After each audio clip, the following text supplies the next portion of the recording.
Hello, yes. Everyone, please on your cameras.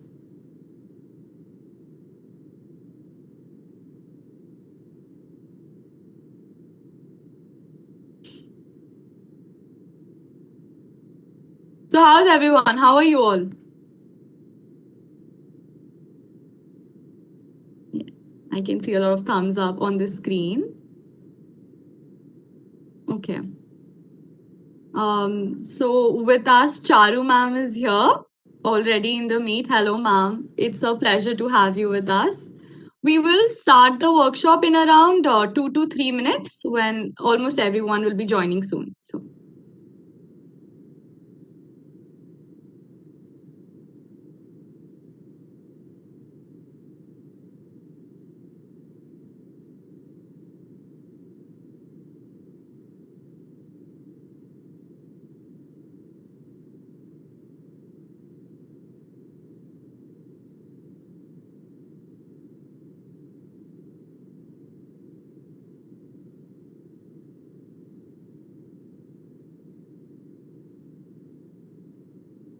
Hi everyone, looking forward to our chat. I'm pretty sure all the children are super excited to interact with you, and they have so many questions about entrepreneurship and business. And they're just like really excited to get to know a lot of insight from someone who's already seen the business and corporate world. So, hopefully, we're going to have a fun session. Yeah, good afternoon, everybody. I'm joining you guys from San Francisco Bay Area. So it's almost 10:30 in the evening. So but I do work on India time because of my business. So one of the key things of entrepreneurship is to be very, very flexible, right? You do what the business needs. So I work at night for that. It must be pretty hectic, ma'am. And like, thank you for taking out the time for coming and having this session with all the children. No, that's okay. That's okay. It's always wonderful to see such, lovely, young and bright children faces. So good, great. Happy to do it.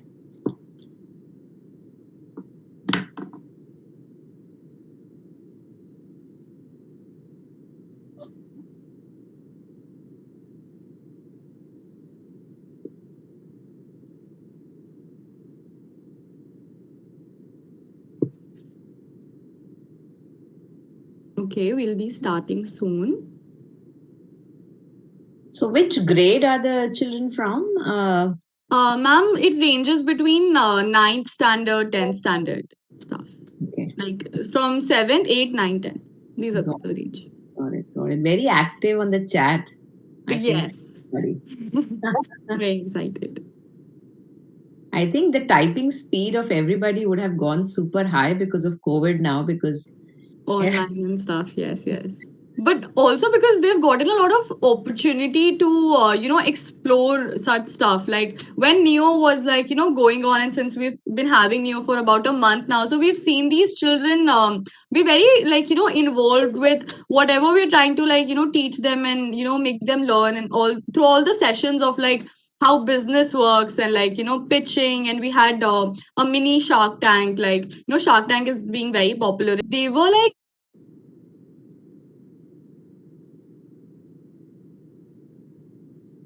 probably when we were in 7th standard, we had no idea of okay, this is how it works. But these people apparently do. And first of all, everybody, hopefully you've downloaded Practically app, so that's a must to attend this session. And also, we're looking for student ambassadors. So if anybody wants to be part of something big and being part of the community and being closer to the business, right? So we can actually give you quite an insight into the business, and you can be closer to the product, and you can actually give first-hand inputs to the product teams, and we'll connect you to real senior leadership in a real business. So you guys can actually approach us via the management of this management of Neo. They've been quite working with us closely, so we'll be happy to onboard a few of them from this forum. Okay, so I guess it's about time that we start. Hello, everyone. Good morning and good afternoon. And it's amazing to see all of you here today with us. We're very excited for this session and we welcome you all for the fourth webinar of round two of National Entrepreneurship Olympiad NEO, hosted by ECEL VNIT. For today's webinar, before we begin, I would like to take down a moment and thank all the sponsors for NEO. Our title sponsor is Practically, co-presenting sponsor Akudo, with our power sponsor being Keystone Bikes by Trinity Cycles. We have our outreach and student connect partners, Indian Talent Olympiad ITO, Unified Council, Scholarship in India, the Hitava Twinkle Star magazine as kids outreach partner, Ikatra.com as the interactive learning partner.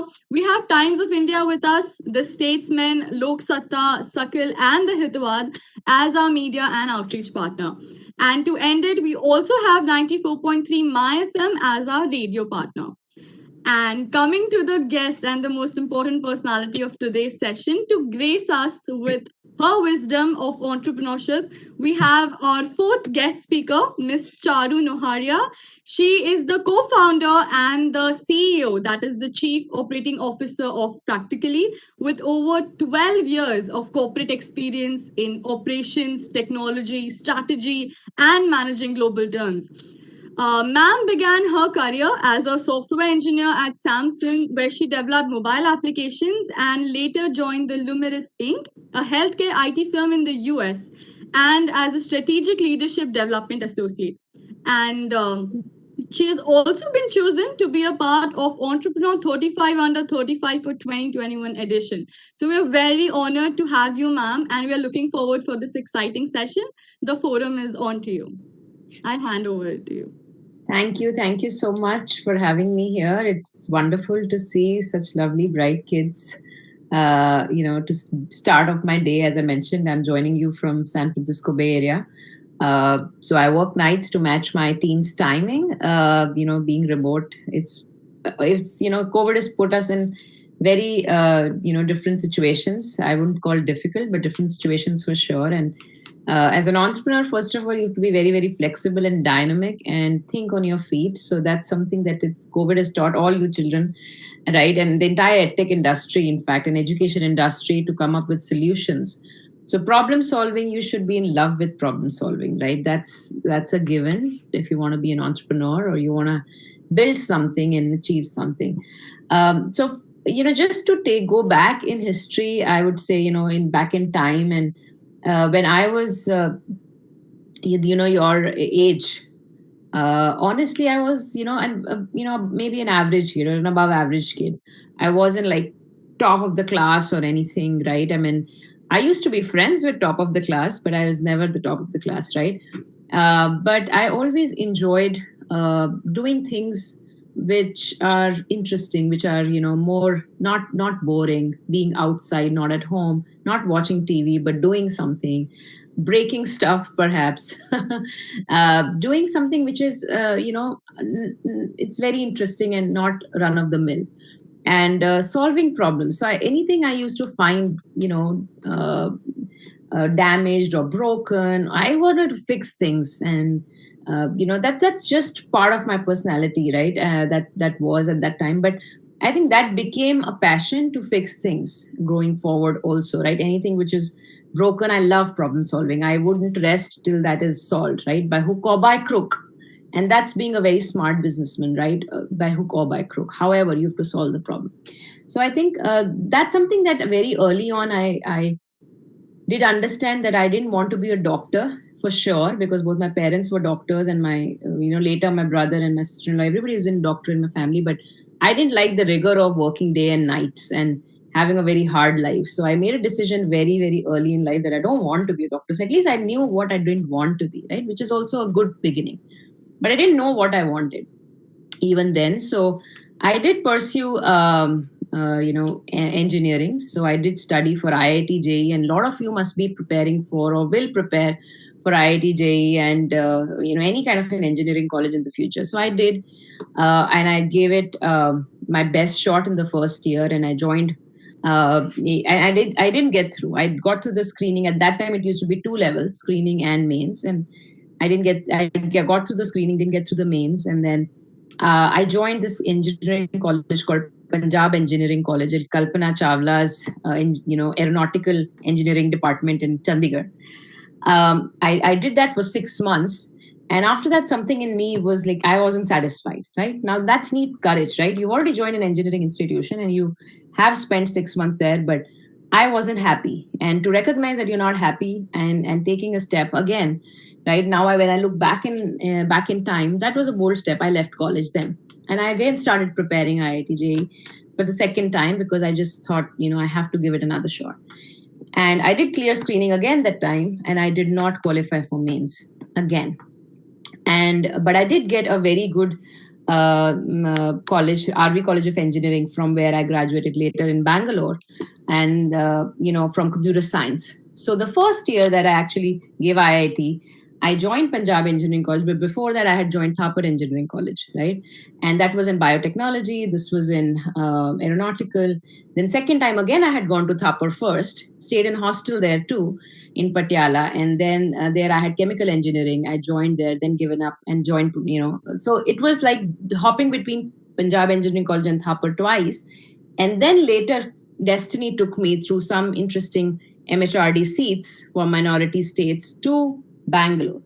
And that was my fifth stream technically in those 2 years. And I finally graduated out of computer science engineering from there. So now this whole experience, what it taught me is that I wanted to really learn and study, and I was interested in doing so, but then that motivation to do it and that spring in me, I always needed something, some kind of a push. And I didn't find studies by itself very interesting, but I actually liked the whole concept of learning. Now, learning is very different from studying.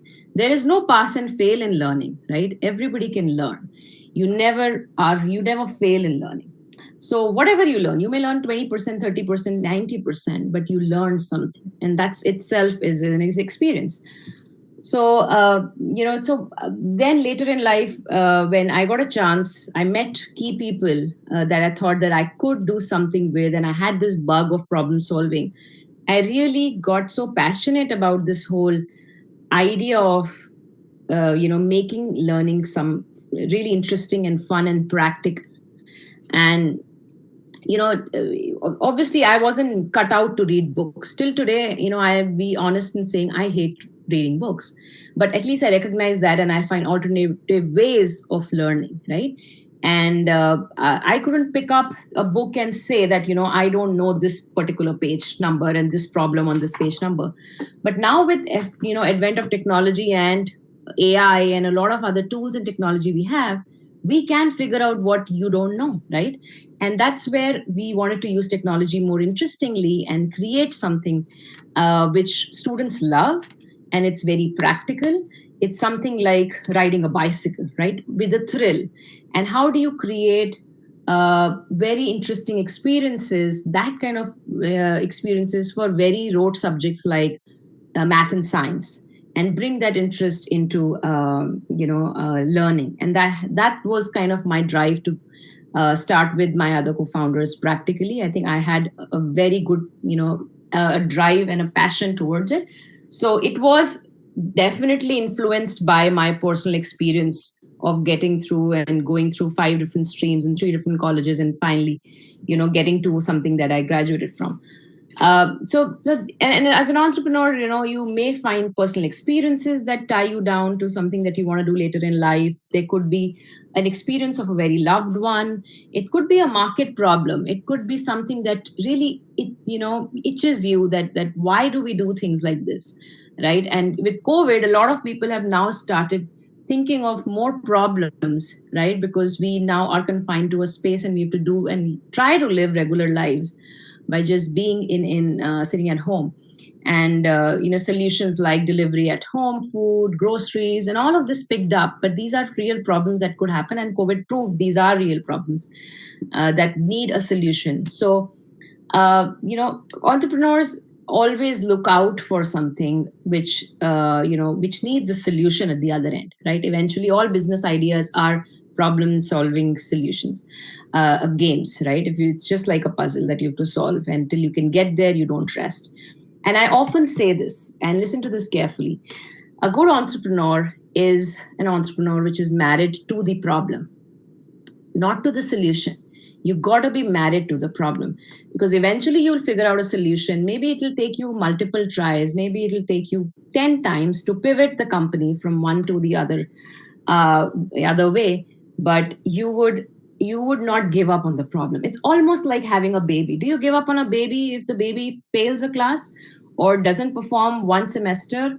You don't, right? So it's almost like having a baby, and you don't give up on the baby. So that's something that I've learned, that you unless you're married to the problem, you would run out of that very, very key element called perseverance. You have to have perseverance. It may take 2 years, 3 years. You may be lucky to get to the success, or it may take you 8 to 9, 10 years also. But you have to, every journey is different of an entrepreneur, right? So if you talk to 10 entrepreneurs, each one's journey is different, and they would have taken different paths, and they'll always, one thing would be common: they will go down the unbeaten path, right? So they will actually go down something which is very unique, because what we are is a collection of the experiences we've had. So the choices we make, the decisions we make will remain very, very unique, and that governs how our business kind of the journey it takes.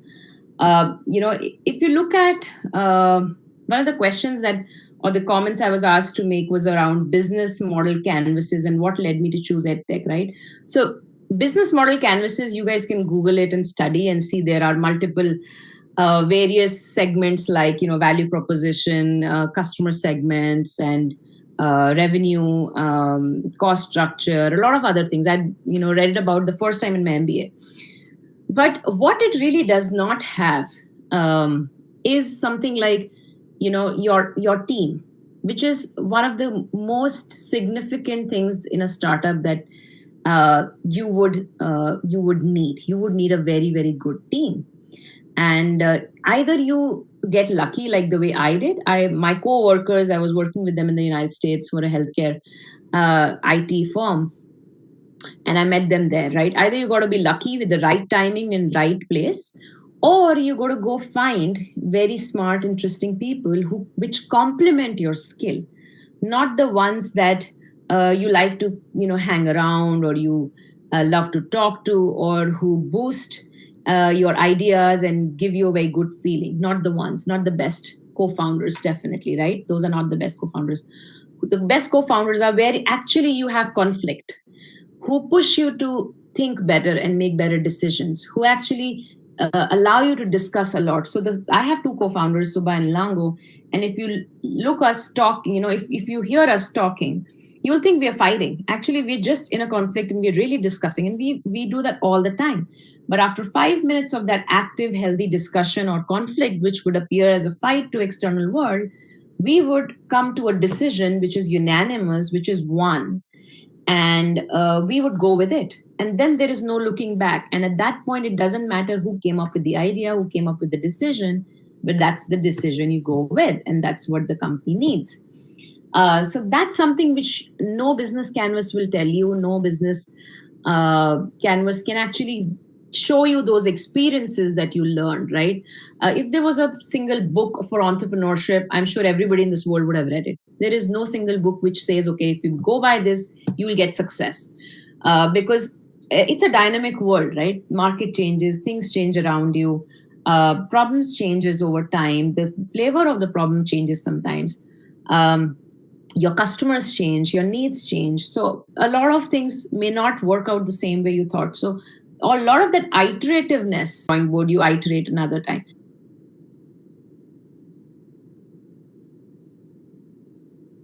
Or something, just to clear out what you're thinking and whether it makes sense, and to make you think all of those things that you will eventually want to do in a business. But definitely not, I would say, practical, right? A practical approach to doing entrepreneurship would be doing a lemon soda stand outside your school, right? Or maybe selling ice cream in your apartment complex. That would be a practical approach to learning, right? Not something on paper, but this definitely helps you think. So you'll get, you'll have to try it out.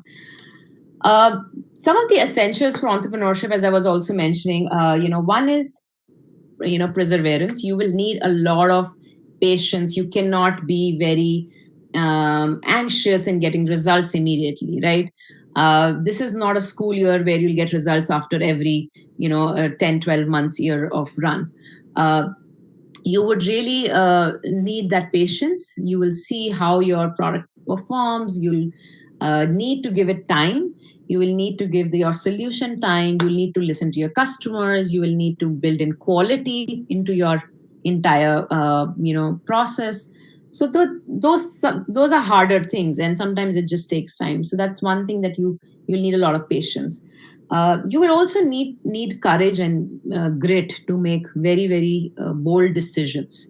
Sometimes it's almost, from my experience, I'll tell you, we've been treading a very, very thin line sometimes, and we just feel that if things don't work out, we'll be bust, right? We won't have a company anymore. And this has happened 3 or 4 times in the lifetime of my company, that we've always hit the bottom, but we've always bounced back. And you will need a lot of courage and patience and optimism, the right blend of optimism and grit, to continue this, entrepreneurship. The other thing is, gut. Sometimes you just have to make a decision. You don't have appropriate data for it. You don't have the right tools to make a decision. You don't have advice. Sometimes you don't, but you just go by your gut. Something tells you that A versus B, B is better, or A versus B is better, right? So you'll have to just trust yourself and, just sit back and see how things work out and give it your best shot in whatever you choose. So those are some of the essentials of entrepreneurship, for sure. I mean, mentorship, I would say mentorship, is also very, very key, especially for areas that you do not know enough, right? So I've done an MBA from the United States, and I the best thing about that, I really loved my master's program, and I did it out of University of Illinois Urbana-Champaign. Now, what it did give me was that I got a very, very general overview or a general understanding of a lot of things I did not know as an engineer, because engineering is a very specialized branch, and they don't teach about finance, about accounting, about strategy, about a lot of things that I did not know how to communicate about it, right? So you need to know vocabulary of a lot of other things outside of your general focus area in graduation. So either you do that by experience or you do it by degree, but you'll have to get to that vocabulary eventually, how to communicate and ask more questions, because even to ask questions you need vocabulary. So business vocabulary is what I'm talking about, is what I got from MBA. But MBA was by no means something that I could just say that, okay, I can build a successful business because I did MBA. No, right? It's just another form of training. So my MBA on field has been what I actually did with the company, right? That's the real MBA, where you actually did things. Then that's what the practical approach to any kind of learning has to be, right? So I really enjoyed my MBA, nothing wrong with it, but I really love doing this company because it really gave me an opportunity to learn so many things. I spoke to people, or I got an opportunity to interact with people absolutely out of my job area, right? So I had never spoken to consultants, accountants, lawyers, right? Really, really interesting people in the venture funding category, venture capital guys, private equity guys. All of these people I had no exposure to before I jumped into the startup world. Even technologists, even a lot of cutting edge areas that they're working on. So I really love that part of my job, where I talk to new people every day. People who I would never have spoken if I just stuck with a regular job working for another company in an organization. So that's something I really enjoy about entrepreneurship. Risk taking is something which comes by virtue of being just an entrepreneur. I think we always do take risk, even in our personal lives, otherwise as well. But I think with entrepreneurship, if you are building something of your own, giving up a lot which you could have done otherwise it itself is a risk, right? So you are taking risk every day. You've taken a risk, a big step to do something on your own. And you do take risks every day in your business, because it's not, again, by the book, right? You don't know how things would be at the other side of the tunnel. Things work out, sometimes they don't. 1 out of 10 times, if things work out, could change the course of your company, could give you that success that you've always wanted. So you continue to take risk, you don't give up, right? I mean, that's I think comes along with entrepreneurship. When you do get to a product market fit, when you do get to a product market fit where your product is working in the market, you have demonstrated metrics, you have customers, you have paying customers, you at one point obviously will wish to scale into newer geographies, into newer customer segments. You may want to acquire products outside of what you're doing, which complement your business. All of this comes eventually, but timing has to be very, very appropriate. If you scale before you really prove a lot of these things, right, it can become very, very costly. It can become very, very capital inefficient. So obviously, when you do scale up, there has to be an appropriate timing for scaling up. Once you've proven enough of what you currently are doing at a smaller scale is working and is absolutely of good quality, and you have repeatable, referenceable customers, that's the right time to scale. And you should have enough and more capital as buffer when you scale, because scaling is never linear. It always involves it does come with its law of diminishing returns, right? Whenever you do scale up, you will see those things that would actually not linearly translate into things, right? So you will have to keep that buffer. So yeah, that's around scaling. Generally business model, like practically, I'll tell you, we have B2B and B2C both. We do go to schools and we sell our product through the schools. And then we eventually, at the other end of the segment, we sell to parents, to the students we acquired through the school segment. So it's called B2B2C. This is something which is coming on. So generally it's B2B or B2C, where you direct to consumer as B2C, or you direct to business as B2B. Something that we've done, different is B2B2C, where you do a go via the schools, you acquire the customer base via the school, but then you, at the end of the day, you do monetize through the parent or the student, which is the customer. And on the other hand, we are direct B2C also, right? A lot of students download the app directly and come into the system directly. In Middle East, we also B2G. B2G is business to government, right? So we are also tying up with governments. We are also working with ministries of education of other countries and implementing our solutions in all government schools in a lot of countries outside of India. So that's another business which, we are a business model which we are working in right now. So I know a lot of you have a lot of questions. I think I've already, been talking for about 30 minutes, the allocated time given to me. I hope it was an interesting talk. I know this is nothing, I can't, condense everything I've done so far as an entrepreneur in these 30 minutes, but hope a few experiences would really tickle your brain to think more like an entrepreneur. Absolutely, ma'am. And through this journey of yours, when you were describing, I think the one thing that most of us have learned today is that, problem solving that keeps coming up in like entrepreneurship is something that can be very personal to your experiences as well. And that's, where you start thinking of a problem.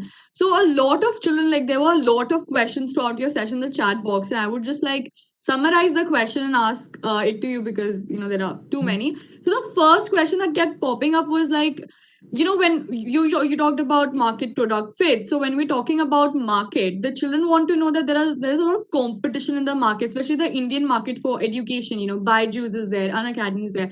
So how do you deal with the competition of the market, or what is something that you should come up with that is going to help you with the competition, is what some of them were asking. Sure. No, great question. So one of the things is help with competition. See, one is before you obviously start working on an idea, you need to really understand the market and the current incumbents in the market, right? Who are the players right now in your current work, domain? So, for example, obviously Byju's, Vedantu, Unacademy, Topper at the time now got acquired by Byju's. All of them are players in edtech, right? But what really matters is once you understand their product, their streams, their revenue model, etc. But when you do put out your product, number one is differentiation. How do you really differentiate your product from the rest? So what is that one thing, we call it the moat? What is the moat in your business which kind of gives it away that you are the best, right? So it is, as somebody said, USP. You could call it a USP, unique selling proposition. So for practically, it's experiential learning, right? We are the India's first immersive and experiential learning for kids for 6 to 12, and we are launching our K to 5 very, very soon. And you eventually figure out that you may do 10 other things which are table stakes, which everybody else is doing, and which you have to do because of market demands. For example, live classes. Now everybody's doing live classes. Practically is also doing live classes because that's one of the things that parents and students need today, right? But we have that one thing which nobody else has, which is experiential learning. We have guided simulations, augmented reality experiences, virtual reality experiences. We have tons of things that nobody else has, and that is what practically is known for in the market, and that's where you tailor your communication towards the market also too. So if you look at all the brand campaigns that practically has done, or any kind of a marketing collateral you'll see, we'll highlight experiential learning. And that's what we do. And we are coming up with an education metaverse, edtech metaverse, which will be the first edtech metaverse. And we have all of those simulations and experiences and 3D models. We have more than 3 lakh 3D models that kids can actually play with and change it and edit it, and a lot of interesting stuff that is coming in. And all of this will be present in the edtech metaverse, where you can actually play and do it in an alternative, universe fashion, which kids would love, in fact, right? So that is the DNA of practically. We are tech. Our DNA is tech. Our DNA is not education. We are in the education industry, but we are techies. And our approach towards building a product in education is tech enabled, right? So we want to be a cutting edge tech player in the forefront. So that's how you differentiate from the competition. And the competition may have loads and loads of capital and fundraise and all of that, right? I mean, we have competition which has that. But the way to keep leg up is that you continue to innovate. Innovation is something that capital cannot beat. And if you continue to do that, you'll always be far ahead from the competition. Right. Absolutely, ma'am. Like, I think that is what separates practically from the competition, like, very well defined. And, like, of course, like, the one thing that's coming up is the metaverse, the hype that, it's already in the market and stuff. So, of course, it gives an advantage to it. And hopefully, to all the people who are asking this question, you got your answer. One of the questions that, like, some of them were asking, I think, Medha and Shruti. So, you talked about scaling up a business, right? You talked about how after a certain point of time you need to, like, start scaling up your business. So how do you do that, or what goes on behind the scenes of scaling up a business, or how much time do you have to spend before you start scaling up a business? So first of all, how much scale are you looking at, right? For example, if you are in a couple of states, like we started from AP and Telangana, and now we are national. If you're going with that route, what exactly path you're taking to scale up? For us, hiring was key, because we had to scale up from, from 1 to 10. So we were hiring 10x the amount of people we need to service national interests, right? So, and again, if you're scaling from one geography, for example, if you're already in India nationwide and now you're going global, now that's a very different scale. So what kind of scale you're looking at is obviously one, but major heads that you look for is developing leadership while you're scaling up, because leaders also need to scale. So when you scale the team, everybody has to scale up, right? So you'll have to start from leadership hiring. You'll have to start from, down below. You'll have to put in gears. You'll have to have very, very repeatable success metrics. That means you will have to establish a very good training program.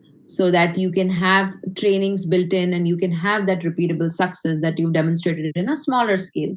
You'll have to build out processes. You'll have to have tools and technology in place to be able to track and monitor metrics, right? So you will need all of those balls and bearings and all of those fundamentals that require for scale.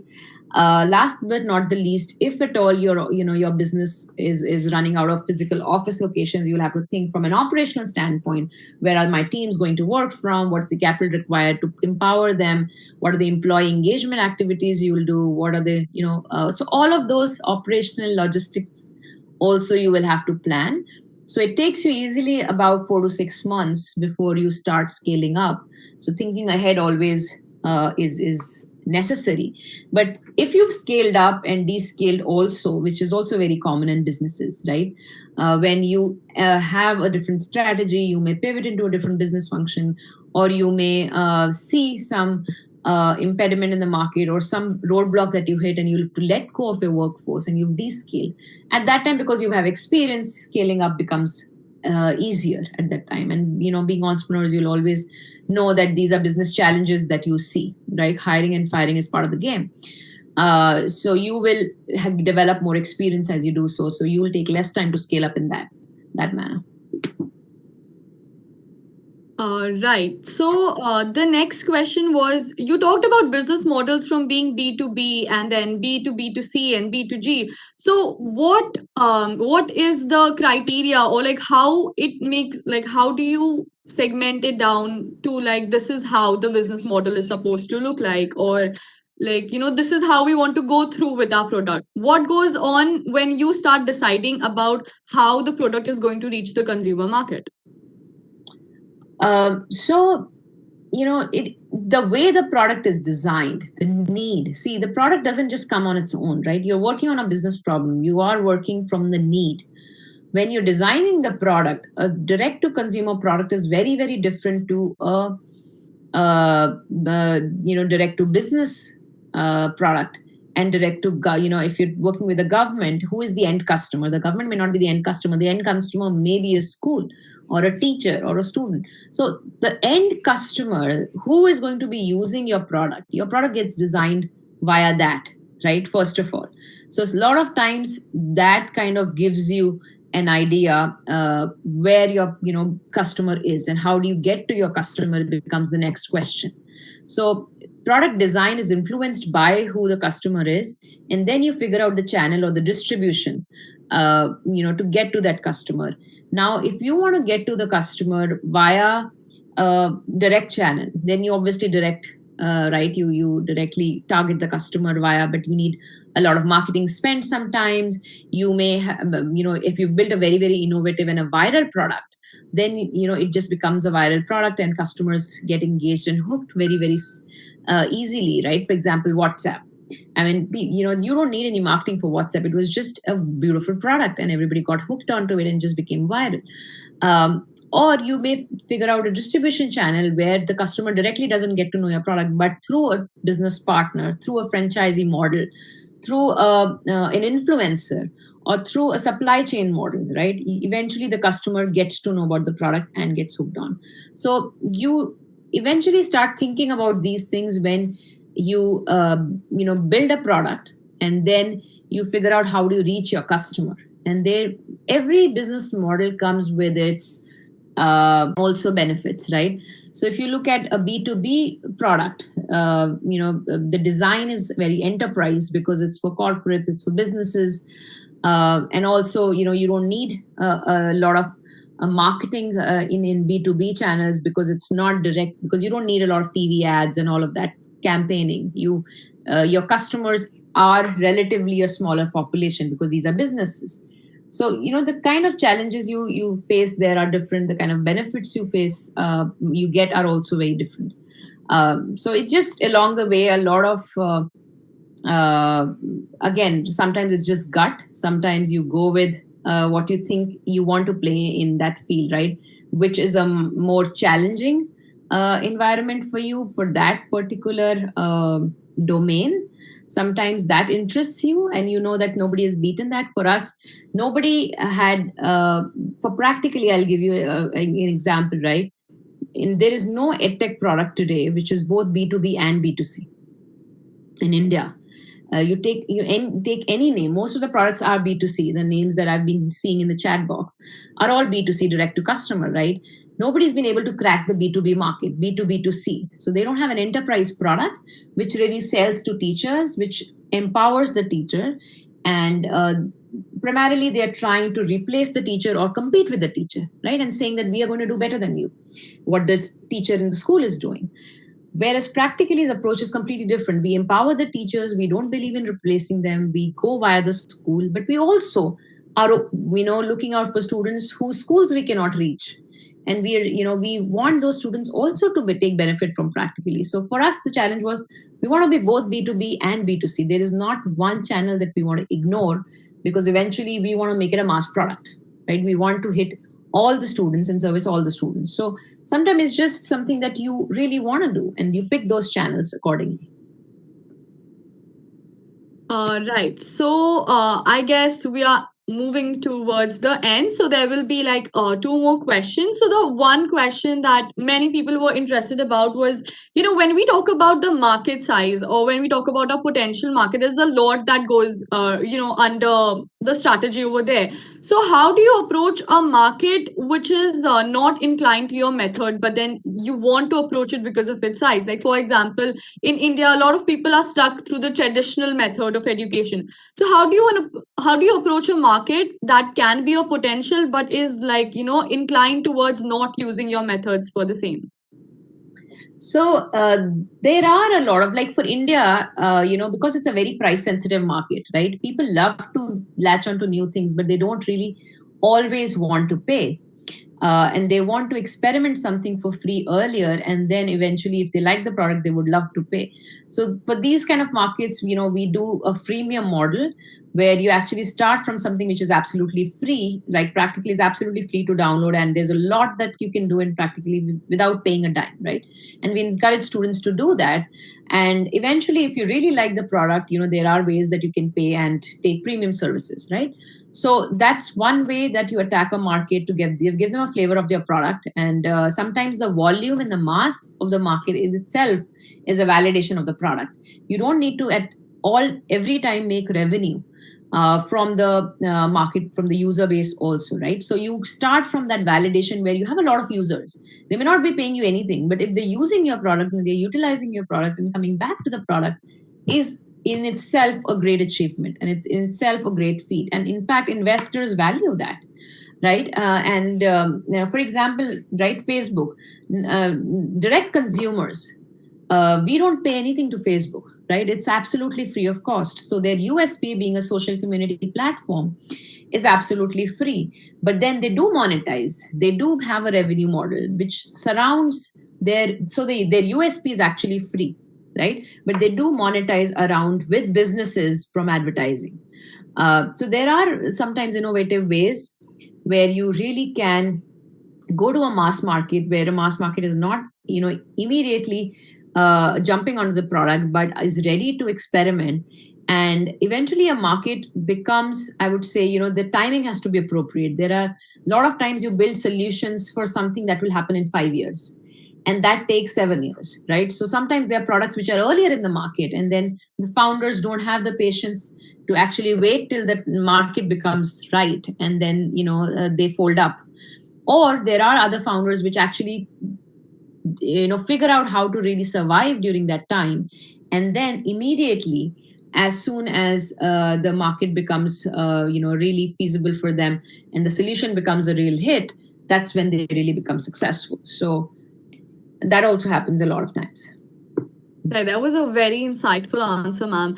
And as we move to conclude our session, the last question that I think all of us want to ask you is, what is your advice for the future generation of entrepreneurs, or the ones that are just coming up? What is one thing you'd want to tell them about entrepreneurship? I think it's one thing is, it's not easy, right? So we are not here. It's not a bed of roses that we think that it's not. I wouldn't say it's everybody's cup of tea either. A lot of people are motivated differently. where they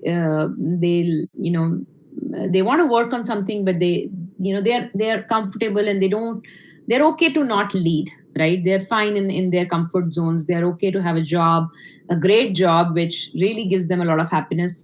That's great. For entrepreneurs, it's a bumpy ride. Like all of you, I don't know how many trigonometry. It's a sine wave. It's up and down, up and down, up and down, and sometimes the downs are more than the ups also. So you just have to be in a roller coaster ride, sit back and relax. You have to enjoy the journey, right? I keep telling my husband this: you can't be sitting on a roller coaster. You've got to look up, raise your hands, and enjoy, and be part of the journey in complete 100%, right? So that's about entrepreneurship. It's not something. It's not a bed of roses, but definitely fun, definitely a real. You live your life through your business, and you get so attached to your business that it's almost like your baby, right? And you just see it grow is sheer happiness, right? And you develop that bond with your people that early on work with you, people that you hire, and people you actually become a source of bread and butter for so many families. And that's a whole level of satisfaction that you get there, that you're actually being able to give so many create so many jobs, so much of enthusiasm among people to build and solve a problem collectively, the spirit of teamwork. So all of those are good things about being an entrepreneur. One thing is obviously perseverance. You have to stick to it. You have to have that real conviction. And sometimes it is very smart to even give up on your idea, right? Sometimes you get too attached to an idea which you know is not going to work.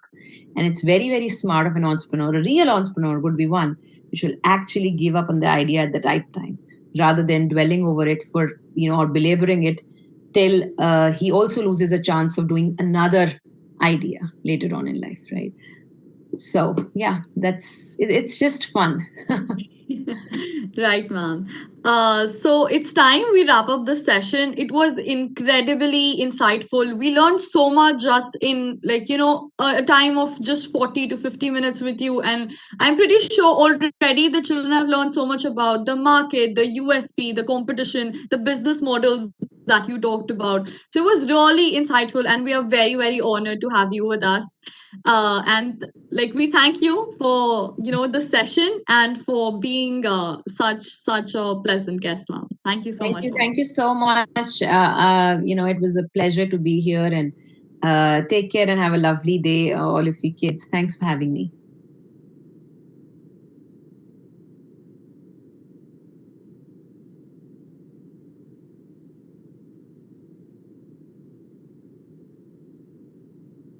uh I think, hey guys, so this is the end of the webinar.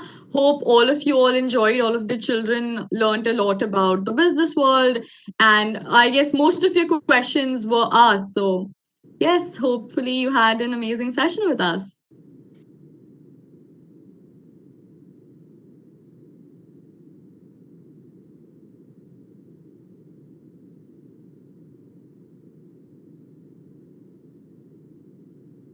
Thanks, guys. You can leave the meeting now.